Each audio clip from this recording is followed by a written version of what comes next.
This one's for anyone who wants to actually quit their job and start a business so they can pursue their passion and have more time freedom.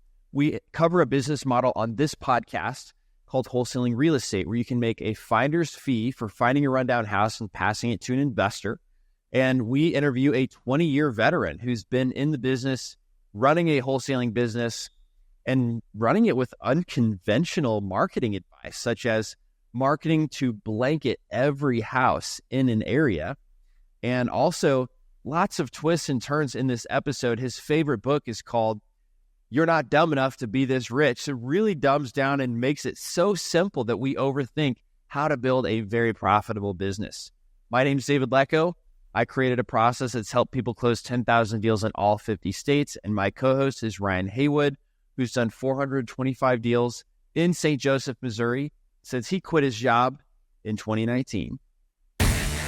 Yeah, so I started my wholesaling career. My first deal was from Driving for Dollars, and I actually wish there was a DealMachine back then. That was like 20 years ago, and back then, when you saw a vacant and abandoned house, you had to get a pencil and paper, write it down on a form, write down the address, then you had to keep. And then after you find, I would keep going until I find maybe like 30, 40 houses a day.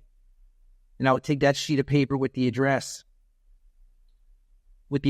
plural, and then I'd scan it and email it to a virtual assistant who would in turn look up the property, put the name of the owner in a spreadsheet, and up the address, the zip code, and have them skip trace it to one of the free people searches. And of course, with DealMachine, it's 10 times easier. It's all included. So yeah, it was 10 times harder Driving for Dollars when I did it versus now. Yeah. Well, tell me about that first deal though. Did you end up calling them and then asking if they wanted an offer on their house?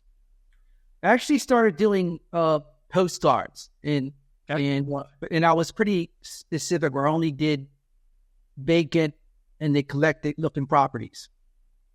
Now, there's a guy on your Facebook group, I think it's Dave, what is it? Dave Buys Houses. He's really active, or is it, forget his name, but there's a guy really active in your Facebook DealMachine group where he takes a picture of anything that just look like the property needs some tender loving care. Got it. So you were doing that 20 years ago. You started doing that.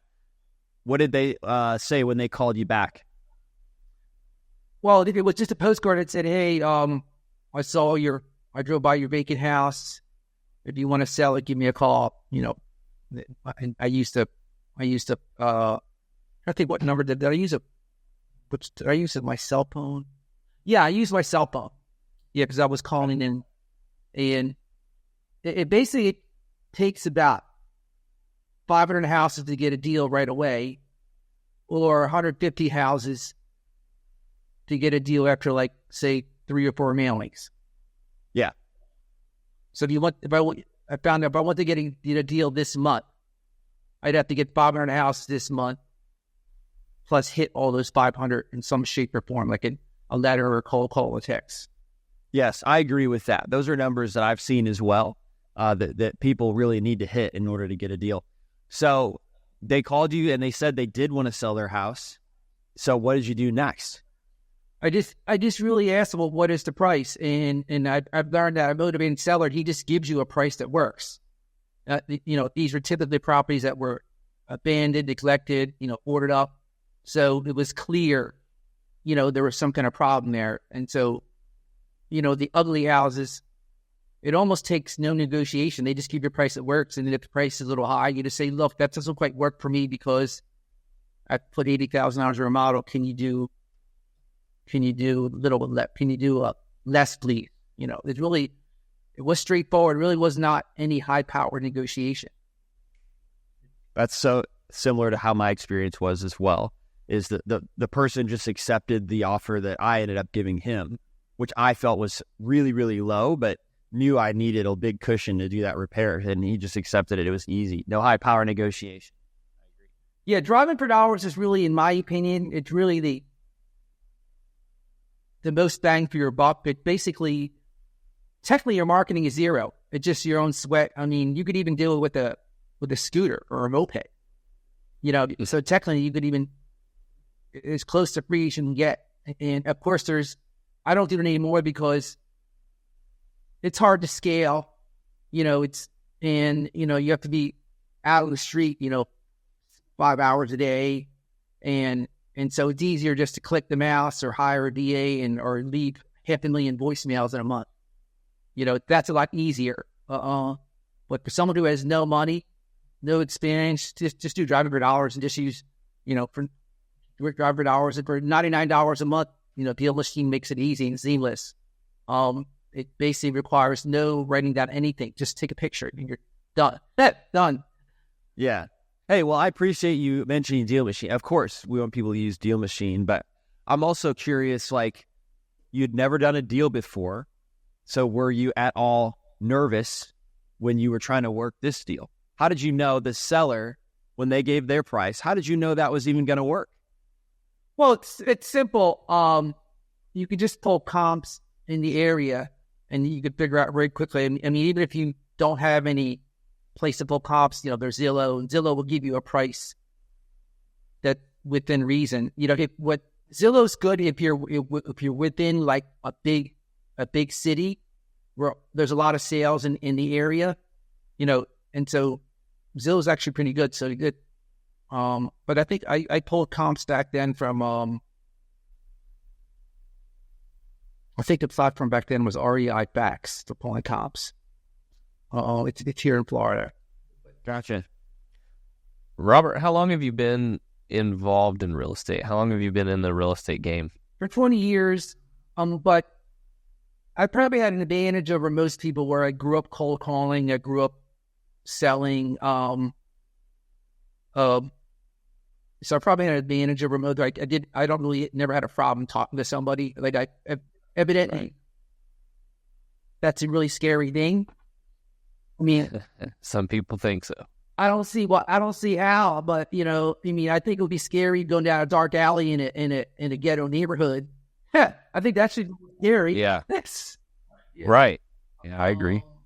But yeah, it's really, the business is really not that hard. It's really, there was a book that I read more than 20 years ago called "Are You Dumb Enough to Be Rich?" It was a real estate investor said, look, don't overcomplicate it. And then he said, look, just, if you're going to do, here's what you do for marketing. He said, look, do 100 bandit signs a week. You're going to get X amount of calls, you're going to get X amount of deals. He really broke it down. I think his metric was, do 100 bandit signs, you get like 100 calls, and 100 calls, you get a deal. So it's, doesn't really take any high powered negotiation. It takes. What was your start in real estate? You've been in it for 20 years. What did you start out doing when you first started? I started out doing before John Bernauer, I started out doing hitting the MLS. And that's actually a hard way to go because you're dealing with the middleman. Right. You're dealing with the middleman, and so that's a harder way to go. So because you can get when you deal with the realtor, you deal with the deposit, they want to see escrow agreement. When you're dealing directly with the seller, motivate seller, you don't have to put up anything. Everything's easy. And now, now I gravitated toward just having VAs do calling, texting, and massive ringless voicemails. I pretty much never have to leave my apartment. I work from home. So I really couldn't get an easier job. Well, it's great you had the experience. So I'm curious, what did you do once this deal was under contract, and how much did you make on this first deal? I made $12,000. It was a price in the bad area of Miami. Was watered up, and purchase price was probably like it was like 100. It was like somewhere around $70,000, somewhere around price, and I sold it for like 82, somewhere around there. I know it was below 100,000. Yeah, and then where'd you sell it? How'd you sell the deal? Oh, that's easy. I mean, it was really just a networking. I was a member of a real estate investor group, so I just do a lot of guys who buy property.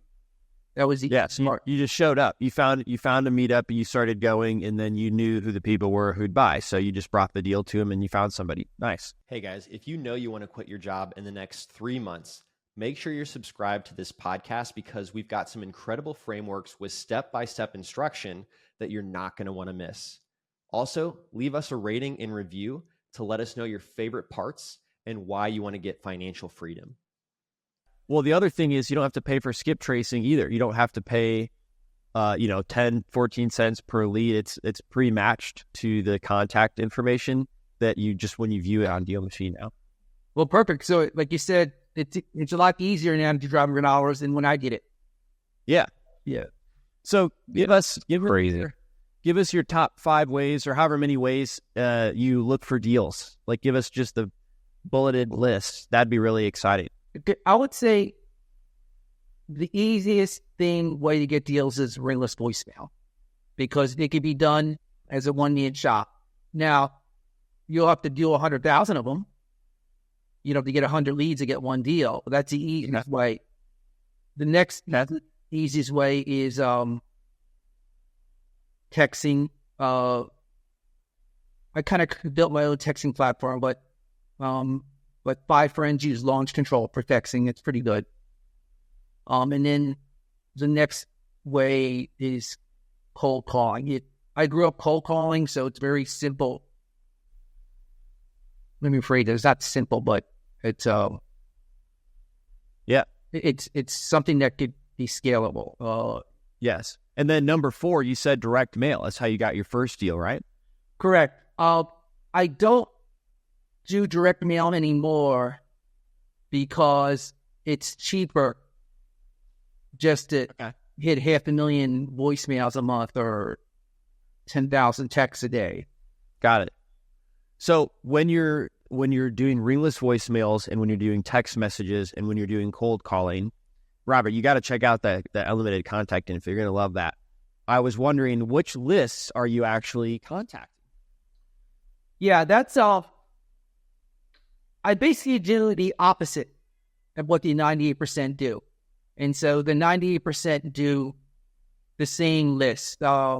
Absentee owner, foreclosure, water shut-off list, vacant list, code violation list, tired landlord. And there's nothing wrong with those lists. I mean, you'll get deals. So those lists are proven. I don't do any of those lists for a couple of reasons. And number one, it's like if you go to a pier in the ocean, you'll see like 100 guys fishing, all on the same pier. So there's 100 guys actually just fishing for the same fish. And then you'll see some guys spend $20 for a rowboat and it rows out a mile offshore. There's no other fish around it. So it's the same analogy, me with my marketing, where everyone is hitting the same lists that are super saturated. And when you're hitting the same saturated list, the sellers is getting bombarded with mail, text, cold call. So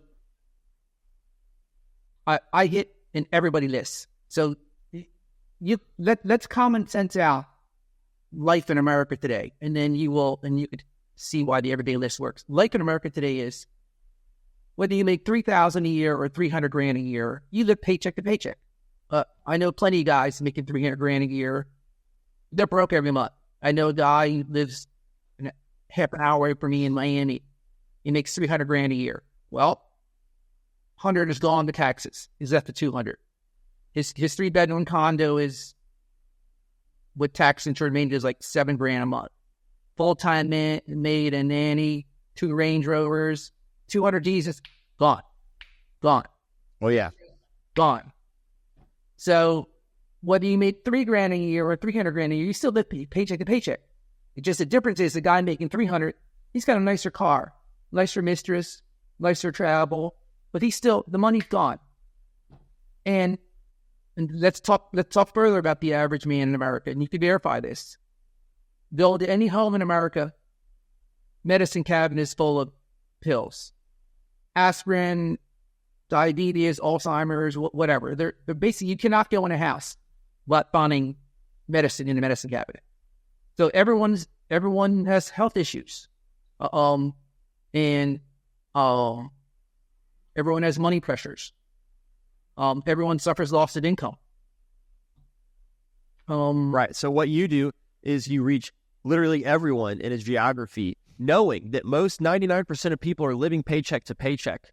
And so the way that you're able to hit everyone as well is by using the cheapest marketing method available as well to make that work, right? Correct. So I buy my ringless voicemails in blocks of 100,000. It comes out of 3 cents for literally 3 pennies, or what someone spends at a Starbucks coffee. It's like $8 for a Starbucks coffee if you want like the 4 shots and the almond milk and the cream. So literally for $8 you can deliver I don't know, hundreds of voicemails, whatever that multiplies out to be. 240 voicemails. Now, same thing with cold calling. If you have a 12-line dialer, you have 100,000 numbers. Each VA is 100,000 numbers. You're paying your VA whatever it is, $6 an hour. You can do the math. It becomes so cheap to hit somebody. Wow, Robert, this is a great insight, man. Yes, it is. I've never met anyone like you. Machine here. But you're saying stuff that's been right in front of us that we never thought made sense until you just said it so clearly. I'm defaulting to social calibration. Right. And like we weren't dumb enough to be rich right here. Right. That's so funny. Right. My default is always back to a social calibration. Like same with cold calling. I do the opposite of everyone else. I don't have my VAs use any scripts. Like Brett Daniels is great. Have you heard of Brett Daniels? Of course, yeah. He's got a good script, but it's, he's like, hey, I'm calling for Joe Blow, who owns 124 Main Street. I'm just calling to see if you guys are open for a cash offer. Okay, that's good. And if you never cold call, that's good. That's good for that structure. It's better to have some structure than zero structure. That's good. But like I tell my VAs, look, just use the tonalities if you're calling your best friend or long-lost lover from high school. You're like, hey, it's me, Robert.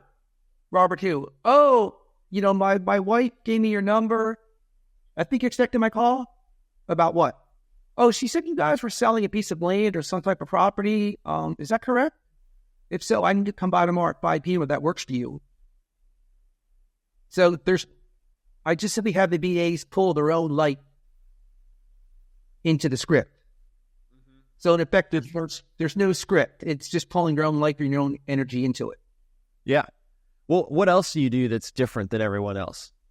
Okay, well, obviously, there's no script in the cold calling. I'm hitting everybody, and everybody that's versus the select lists. Do you stay in a market, or are you kind of just everywhere? Pretty much do deals nationwide, because what happens is when you do 500,000 ringless voicemails a month, you're going to run out. Well, when you hit a guy with a message in Alabama, or let's say even a guy, hey, this is Robert, my wife gave me your number, or my friend Leo gave you your number, or he said you guys are selling a piece of property or some piece of land. So even though you're hitting him in Alabama, maybe he doesn't want to sell his land or house in Alabama, but maybe he'll realize, wait a minute, oh yeah, I do have that property in Arkansas. So what everyone does is everyone's calling the guy with a text or letter. So if the record holder is Joe Blow and the record says he owns 1, 2, 3, 4 Main Street, everyone is calling, specifically asking for Joe Blow and specifically asking about that property. Well, guess what? Let's say maybe the record holder is Joe Blow. Maybe you reach his brother Frank. Well, if you reach his brother Frank and you're asking for Joe, Frank's going to say, well, you have the wrong number, buddy. Hang up. But by reaching Frank with this open-ended message, then Frank may have a property, or Frank knows his brother that may have a property. So by keeping it open-ended, you get like a lot more leads. Got it. So it falls back to social calibration. It's like a man who gets good at meeting women. he doesn't really need a script. He just, providing he's dressed well, he's in shape, good skin. He's just going to go up to her and say, "Oh my God, you changed your hair. It looks great." Like the tonality is the undertone is like, "Well, we met before." So she's forced to say, "Oh, where do we meet?" Or she has to say, "Well, we didn't meet." No. And I'll say, no, we didn't, but I just like your energy with the eye. Like the tonality, is there something wrong with that? No, there's not. So when you use social calibration, you don't need a script anymore. Got it. Right. No, it's great because then you're present and you're not just in your script worried about saying the script perfectly. Then you can actually hear what the other person is saying. That's what I'm taking away from this when you're saying no script. So that makes a lot of sense.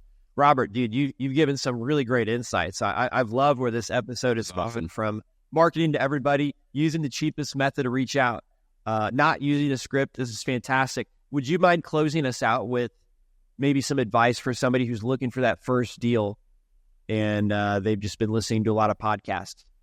I would say if they never got a deal, I would say just do driving for dollars because it really takes no experience. I mean, your eyes can tell you if the house is vacant. So I would just say if you drive it for dollars, it's simple, and then just hit him with.